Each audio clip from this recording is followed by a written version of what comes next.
दोस्तों मैंने वीडियो बनाया था कि अगर आप अमेज़ॉन FBA में प्रोडक्ट कन्वर्ट करना चाहते हैं या प्रोडक्ट रख के सेल करेंगे तो क्या स्टेप आपको फॉलो करना होगा। उस वीडियो का लिंक मैं डिस्क्रिप्शन में डाल दूंगा। और आज इस वीडियो में मैं आपको बताऊंगा FBA में जब आप प्रोडक्ट सेंड करते हो फुलफिलमेंट सेंटर में तो उसमें आपको किस किस टाइप का फ़ीस लगता है। अमेज़ॉन FBA फ़ीस के बारे में मैं आपको इस वीडियो में एक्सप्लेन करूँगा, स्क्रीन पे डिटेल में बताऊंगा। सो वीडियो को कंप्लीट देखिए। और अगर आप नए हो इस चैनल पे तो चैनल को सब्सक्राइब कर लीजिए, बेल आइकन को प्रेस कर दीजिए और वीडियो में पसंद आए तो वीडियो को लाइक कर दीजिए। और कुछ भी अगर आपको क्वेश्चन पूछना है तो वीडियो की कमेंट में आप मुझसे पूछ सकते हो। मैं कोशिश करूंगा जितना हो सके आपको रिप्लाई करने का। सो चलिए अमेज़ॉन FBA की तरफ से आपके लिए एक ऑफ़र है, वो मैं वीडियो की लास्ट पे बताऊँगा। सो वीडियो को कंटिन्यू देखते रहिए।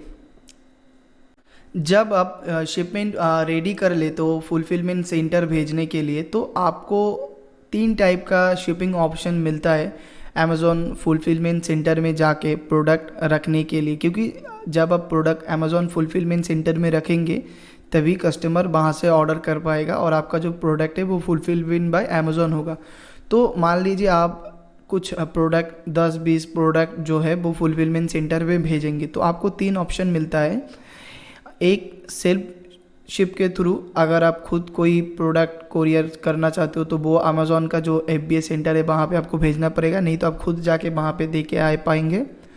और अगर आप चाहते हो कि अमेज़ॉन का जो ATS कोरियर है वो आके आपके एड्रेस से पिकअप करके लेके जाए तो उसके लिए कुछ वो प्रोडक्ट के ऊपर पैसा चार्ज करेगा। ओके, जब आप प्रोडक्ट भेज देंगे ऑलरेडी उसके बाद आता है आपका स्टोरेज फ़ी लगता है। तो स्टोरेज फ़ी आपको कैसे लगता है, पर क्यूबिक फुट मंथ के हिसाब से 20 रुपीज़। अमेज़ॉन आपको 1 क्यूबिक फुट देगा या 2 क्यूबिक फुट देगा, ये आपका प्रोडक्ट के ऊपर डिपेंड करता है। मान लीजिए 1 क्यूबिक फुट जो है उसमें आपको 10 प्रोडक्ट आ रहा है तो टोटल आपको 20 रुपीज़ ही देना पड़ेगा। अगर 1 क्यूबिक फुट में आपका 50 प्रोडक्ट आ रहा है, छोटा छोटा प्रोडक्ट है तो आपको तब भी 20 रुपीज़ ही लगेगा। अगर आपका जितना भी प्रोडक्ट आपने भेजा वो जो स्पेस अमेज़ॉन में ले रहा है, मान लीजिए वो 2 क्यूबिक फुट 3 क्यूबिक फुट इतना ज़्यादा स्पेस आपका लग रहा है तो उस हिसाब से जो पैसा है वो क्यूबिक फुट के हिसाब से डबल होता जाएगा। अगर आपका जो जितना भी शिपमेंट है वो 2 क्यूबिक फुट कवर कर रहे हैं तो 40 रुपीज़ आपको शिपिंग कॉस्ट पे करना पड़ेगा अमेज़ॉन को, सॉरी स्टोरेज फी पे करना पड़ेगा। और इसका एक और बेनिफिट है, मान लीजिए आपका जो प्रोडक्ट है वो तो सोल्ड होता जाएगा ना। तो मान लीजिए आपने 20 प्रोडक्ट भेजा तो उसमें से 1 क्यूबिक फुट लग रहा है। अभी 20 में से आपका कुछ प्रोडक्ट डेली एक एक करके मान लीजिए 1-2 करके सोल्ड हो रहा है तो जितना प्रोडक्ट आपका कम होता जाएगा उस हिसाब से आपका क्यूबिक फुट का जो पैसा है वो भी कम हो जाएगा। ठीक है, तो वो आपका जब बिलिंग आएगा वो आप चेक कर पाएंगे कितना पैसा आपको कम हुआ। लेकिन 1 क्यूबिक फुट में 20 रुपीज़ ही लगता है। और फिर उसके बाद स्टोरेज फ़ी के बाद जब कोई ऑर्डर आता है तब आपको पे करना होता है 10 रुपये पिक एंड पैक फ़ी। ये हर प्रोडक्ट में फ़िक्स रहता है, चाहे आप 5000 का भी प्रोडक्ट सेल कर लो, 500 का भी प्रोडक्ट हो, 200 का भी प्रोडक्ट हो, कोई भी प्रोडक्ट आप सेल करो उसमें 10 रुपये ये फ़िक्स रहने वाला है। इसको छोड़ के आपको देना पड़ता है referral fees, closing fees, shipping fees.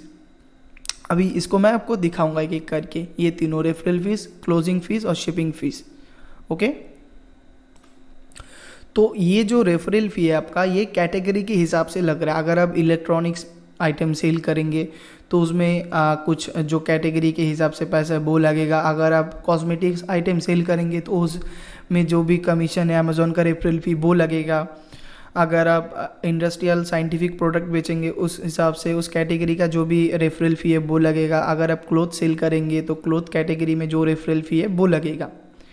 Okay, और उसके बाद क्लोजिंग फ़ी लगता है। क्लोजिंग फ़ी जो लगता है आपका प्रोडक्ट की प्राइस के ऊपर। मान लीजिए आप कोई प्रोडक्ट सेल करेंगे अमेज़ॉन FBA में रख के जिसका प्रोडक्ट का सेलिंग प्राइस है 250 रुपीज़। अगर 250 रुपीज़ के अंदर अगर कोई प्रोडक्ट आप सेल करेंगे अमेज़ॉन पे तो उसके लिए आपको 25 रुपीज़ क्लोजिंग फ़ी देना पड़ेगा। अगर आपका प्रोडक्ट का सेलिंग प्राइस है 251 से लेकर 500 के अंदर तो 20 रुपीज़ आपको देना पड़ेगा। और अगर आपका प्रोडक्ट का प्राइस है 500 से लेके 1000 के अंदर तो 12 रुपीज़ आपको पे करना पड़ेगा। और 1000 प्लस उसका अबव जा रहा है तो 26, ये कुछ फिक्स अमाउंट आपको पे करना होता है। समझ गए ना?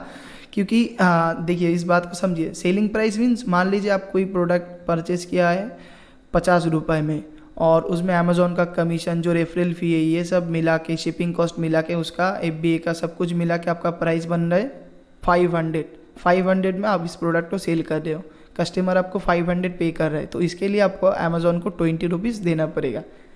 ओके, रेफरल फ़ी, क्लोजिंग फ़ी के बाद आपको जो पैसा अमेज़ॉन को पे करना होता है शिपिंग कॉस्ट। तो शिपिंग कॉस्ट आपको लगता है स्मॉल साइज़ में, स्टैंडर्ड साइज़ में, ओवर साइज़ में, हैवी एंड बल्की आइटम में। तो ये 3 स्टैंडर्ड अमेज़ॉन ने कैटेगरी डिफ़ाइन किया है, तो इस हिसाब से आपको शिपिंग कॉस्ट लगता है। मैं आपको कंफ्यूज मत होइएगा, पहले मैंने आपको जो बताया वो शिपिंग था आपकी एड्रेस से, आपकी ऑफिस से अमेज़ॉन वेयरहाउस में प्रोडक्ट भेजने का, हो गया। और ये जो शिपिंग कॉस्ट के बारे में हम बात कर रहे हैं, ये अमेज़ॉन में जब कस्टमर ने ऑर्डर प्लेस किया तो उसके लिए आपको शिपिंग कॉस्ट पे करना होगा, वो शिपिंग कॉस्ट जो आप प्राइस में इंक्लूड करेंगे। तो ये 3 टाइप का होगा। जो बॉक्स आप, जिस बॉक्स में आप प्रोडक्ट डाल के अमेज़ॉन FBA में सेल करेंगे, या जो भी आपका आइटम है, अगर उस आइटम का वेट 1 kg होगा और 12 इंच, 8 इंच और 4 इंच उसका डायमेंशन होगा, तो इस साइज का जो प्रोडक्ट है इस वेट का, ये आएगा स्मॉल साइज में। अगर इस साइज में और इस वेट में कोई प्रोडक्ट आपका आ रहा है तो वो हो जाएगा स्टैंडर्ड साइज में। और एक बात बता दूं, मान लीजिए आपका जो प्रोडक्ट है वो 500 ग्राम का, ठीक है, लेकिन अमेज़ॉन जो बॉक्स यूज़ करते हैं उसमें डालने के बाद अगर आपका प्रोडक्ट हो जाता है 600 ग्राम, तो आपको 600 ग्राम की शिपिंग कॉस्ट अमेज़ॉन को पे करना होता है। तो वो शिपिंग कॉस्ट कैसे होता है मैं आपको दिखाता हूँ आगे। FBA में शिपिंग फीस 3 टाइप से कलेक्ट होता है, जैसे कि लोकल, रीजनल और नेशनल। तो ये 3 सर्कल में आपको डिफ़ाइन किया गया है। जैसे कि लोकल मीन्स जो एरिया से, अगर जिस एरिया में आपका फुलफिलमेंट सेंटर है उस एरिया से अगर ऑर्डर आता है तो वो लोकल। फिर उससे एक पिन कोड आपको मिल जाएगा अमेज़ॉन पे, उससे भी आप चेक कर पाएंगे कौन कौन सा स्टेट रीजनल में आ रहा है। फिर नेशनल, ये 3 टाइप से यहाँ पे दिखाया गया है। तो फर्स्ट 500 ग्राम में आपको अगर नेशनल हम मान के चलेंगे, नेशनल से कोई ऑर्डर आ रहा है, मान लीजिए जम्मू कश्मीर, केरल से, ऐसा दूर से आपको कोई ऑर्डर आ रहा है, तो 56 आपको लगेगा। और अगर आपका प्रोडक्ट 1 kg का हो रहा है तो एडिशनल उसके लिए 25 रुपीज़ टोटल लगेगा नेशनल में, और रीजनल में इतना लगेगा और लोकल में इतना लगेगा, ठीक है। और मुझे पता है गाइस, बहुत सारे लोगों को मन में बहुत क्वेश्चन आ रहा है, क्योंकि ये जो कैलकुलेशन है इतना कॉम्प्लेक्स, आपको ये कोई आपका मतलब प्रॉब्लम नहीं है ही इतना कॉम्प्लेक्स कैलकुलेशन। सो आप इसको देखिए, बार बार देखिए, और कोई क्वेश्चन आपको पूछना है फ़ोन से तो आप अमेज़ॉन सेलर सपोर्ट में कॉल कर लीजिए और मुझे भी कमेंट करिए, मैं कोशिश करूँगा जितना हो सके आपको रिप्लाई करने का। सो आप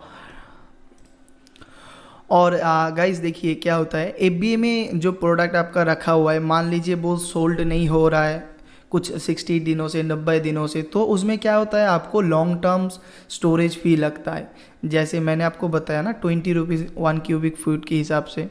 अगर ऐसा स्टॉक जो मान लीजिए 3 महीनों से सेल नहीं हुआ, तो उसमें अमेज़ॉन रैंडम कुछ भी लगा देगा, मान लीजिए 150 रुपये, 100 रुपये लगा देगा, तो उसमें आपको लॉसेस हो जाएगा। तो वो सब आपको चेक करना होता है, और इसके लिए आपको अगर सोल्ड नहीं हो रहा है तो रिमूव करना होता है शिपमेंट, और उसके लिए भी अमेज़ॉन को पैसा देना होता है। स्मॉल साइज आइटम के लिए 5 रुपये देना पड़ता है अगर आप खुद जाके पिकअप करेंगे, और स्टैंडर्ड शिपिंग मीन्स अगर अमेज़ॉन की तरफ से आप मंगवाएंगे तो भी 5 रुपये, और अगर आप एक्सपेक्टेड शिपिंग मतलब थोड़ा एक्सप्रेस सर्विस यूज़ करेंगे तो उसके लिए 15 रुपीज़ आपको देना पड़ेगा। Standard size, over size, heavy and bulky. So ये इसका पूरा चार्ट है, आप देख पाएंगे। तो ये था कंप्लीट FBA फीस स्ट्रक्चर। याद रखिएगा आपको किस किस टाइप का फ़ीस अमेज़ॉन FBA में देना पड़ रहा है, क्योंकि अगर आप सही कैलकुलेशन करेंगे तभी आप प्रॉफिट में सेल कर पाएंगे। कैलकुलेशन के बिना कुछ भी नहीं है ये बिज़नेस। ओके गाइस, सो और जो ऑफ़र था आपके लिए वो है, अमेज़ॉन अभी के लिए 3 मंथ न्यू सेलर का ऑफ़र दे रहा है। अगर आप FBA में एनरोल करते हो तो आपको जो पिक एंड पैक फी है 10 रुपीज़ वो नहीं लगेगा, और प्रोडक्ट जो भेजने का खर्चा है वो भी आपको फ्री है। अमेज़ॉन खुद कलेक्ट करके लेके जाएगा आपकी एड्रेस से अमेज़ॉन फुलफिलमेंट सेंटर में। तो इसके लिए भी आपको कोई पैसा नहीं देना होगा, 3 मंथ और रिमूवल फ़ी भी नहीं लगेगा। सो ये एक अच्छा ऑफ़र है न्यू सेलर के लिए जो ट्राई करके देखना चाहते हैं। सो आप इस ऑफ़र का बेनिफिट लीजिए और सेलिंग करते रहिए। Thank you for watching guys. अगर वीडियो पसंद आए तो लाइक करिए, चैनल को सब्सक्राइब करिए। बाय।